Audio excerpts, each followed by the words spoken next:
Have you ever woken up in the dead of night, heart racing, because you swore something was staring at you from the dark? What if that feeling wasn't just your imagination? What if it was real, and it was hiding in your own home? What? My name's Alex, and this isn't some creepy tale I cooked up to scare you. This is my story, my truth, and it's haunted me every night since it started. Welcome to Friday 13, the only place where we dig up real horrors that'll make you question what's lurking in your shadows. If you're brave enough to stick with me, lock your doors, dim the lights, and let's dive into a nightmare that's all too real. Because what I found behind that closet door, it's still out there, waiting. It all began with a sound I can still hear in my sleep. And by the time this story's over, you'll be wondering, what's hiding in your closet? I'm 28, a software engineer, and I've always prided myself on being logical. Ghosts, spirits, that's kid stuff, until it's not. 6 months ago, I moved into this house. It was a steal, old, creaky, but mine. The first few nights were fine, just me and my dog, Max, settling in. Then, one night, I woke up at 3:13 a.m. Not because of a dream or a noise outside. No, it was my bed. It was shaking. Not hard, just a gentle rocking, like someone was nudging it. I bolted upright, scanning the room.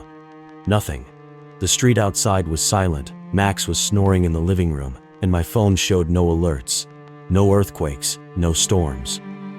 I tried to laugh it off, told myself I'd imagined it. But that chill down my spine, it knew something I didn't. The next night, it happened again. Same time, 3:13 a.m.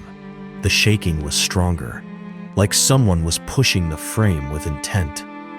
I leapt out, flipped on the lights, checked everywhere. Under the bed, in the closet, even outside. Nothing. Max didn't even twitch. I started wondering, if it's not the house settling, and it's not a prank, then what's moving my bed every night? That's when I realized I wasn't alone. After a week of this, I couldn't take it anymore. The shaking kept coming, always at 3:13 a.m., like it was taunting me. I started staying up, watching the clock tick closer to that cursed hour.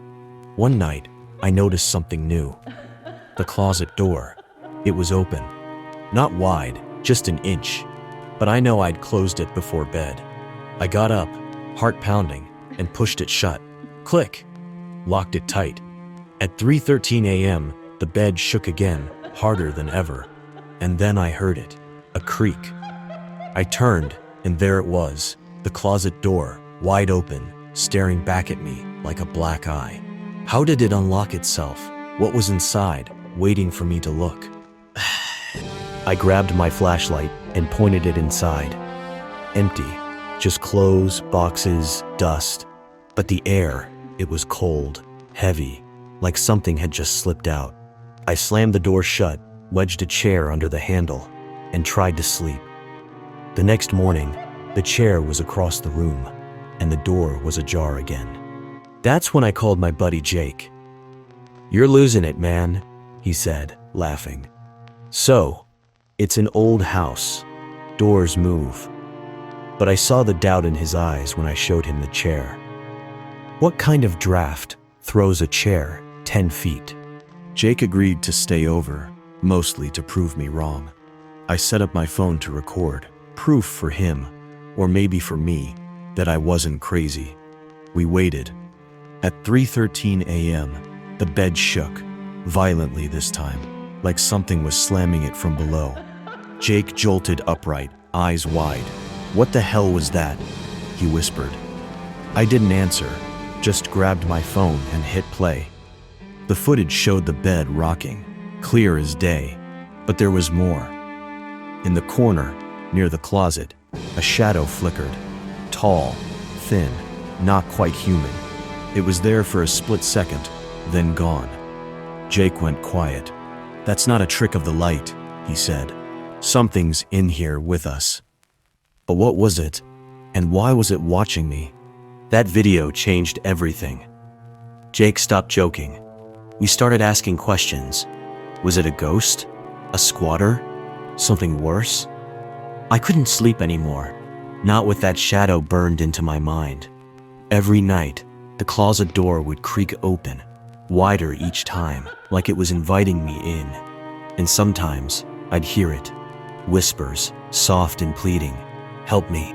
Was it calling me or warning me? I had to know what I was dealing with. I hit the library, digging into the house's history. It was built in 1954, home to a family called the Hendersons.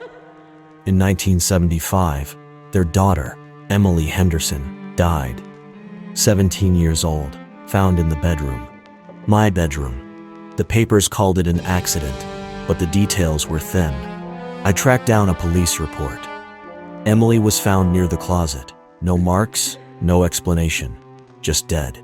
The family left soon after, and the house stayed vacant for years. Oh, was Emily the one whispering? Was she trapped here? I took it to Mrs. Carter, the town historian. She's lived here forever, knows every secret. When I mentioned the house, her face went white. That place, she said, it's cursed. Emily didn't just die, she was taken. Something's been in that house ever since. I pressed her. Taken by what? She wouldn't say, just muttered, "Don't open that door, Alex." Too late for that. The door was opening itself, and something was stepping out. The shaking got worse, angry, like it knew I was digging. The whispers turned to cries. Help me, help me. Jake and I decided to face it. We stood there, waiting. At 3:13 a.m., the bed lurched, slamming against the wall. The closet door flew open, and the air turned ice cold. I yelled, "Emily, is that you?" Silence. Then a shape emerged from the closet.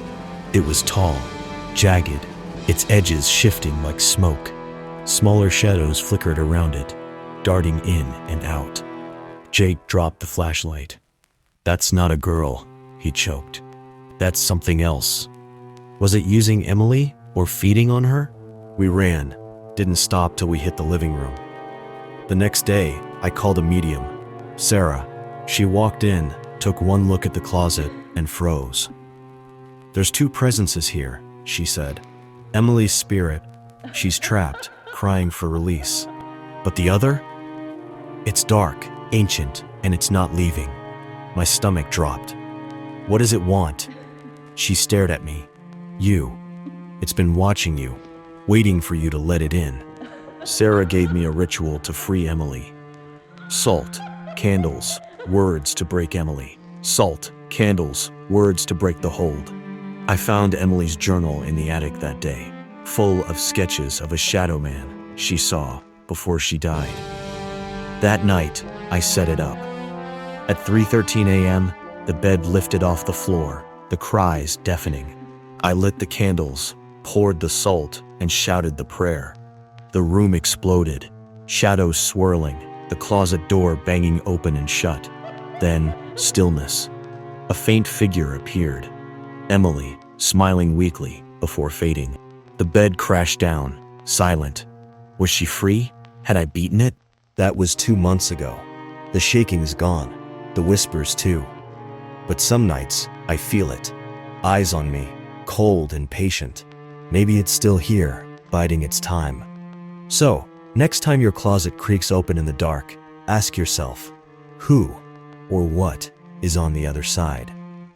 That's my truth, and it's still clawing at me. If you've ever seen a shadow move where it shouldn't, or heard a voice in the night, tell me in the comments. I need to know I'm not alone. Was it Emily? Was it that thing? Smash that like button if the story's keeping you up tonight. And subscribe to Friday 13 for more real horrors that'll make you check your corners. Share your own stories. We're a community of truth seekers here. Stay sharp, because in the silence, something's always watching. See you in the dark.